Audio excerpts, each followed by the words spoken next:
Pambayad sa mga kinakailangang laboratory tests. Ito ang problemang inilapit sa atin ng isa nating kababayan mula sa Batangas noong nakaraang linggo.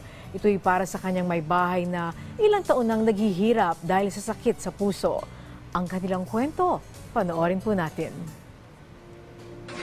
Isa po sa natulungan ng PTV Malasakit. Nagpapasalamat po kami kay Kong Raul Angelo Bongalon ng Ako Bicol Party List dahil po sa binigay na tulong niya na 100,000 pesos po. Binigay na tulong po para sa asawa ko. Ito ang pasasalamat ni Jerry Sacanle matapos niyang matanggap ang tulong mula sa tanggapan ni Congressman Raul Angelo Bongalon ng Ako Bicol Party List. Lumapit siya sa ating programa dahil hindi na niya alam kung saan siya kukuha ng pera para sa mga laboratory tests na kailangan ng kanyang may bahay na si Jovelyn Cabrera. 2 taon na kasi ang nakalilipas nang ma-diagnose ang kanyang misis na may sakit sa puso at kailangang sumailalim sa isang operasyon. Kaya po lumalapit po kami ngayon sa Malasakit para po makahingi ng tulong, para po laboratory po siya. Sa ngayon po wala rin pong tutulong sa amin, kundi kami lang din po. Nung araw din na yon, ay agad nating tinawagan ang tanggapan ni Ako Bicol Party List Representative Raul Angelo Bongalon. Dito ay nakausap natin ang kanyang Chief of Staff na si Ginoong Abner Zamora II. Ayon sa kanya, mabilis na inaprubahan ni Congressman Zaldico at Congressman Raul Angelo Bongalon ang guarantee letter na ibibigay kay Jovelyn na nagkakahalaga ng 100,000 piso.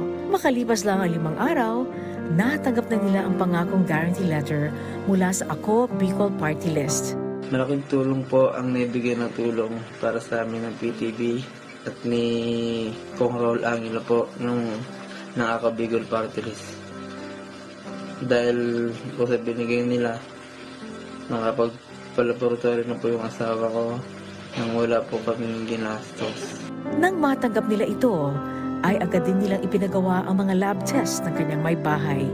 Ginamit po namin ang binigay niyang tulong na yon para sa pagpapalaboratory ng asawa ko. Dahil nga po sa sakit po niya na rheumatic heart disease. Nagdesisyon sila na magpadala ng mensahe sa ating official social media account at nagbakasakali na sila ay matulungan.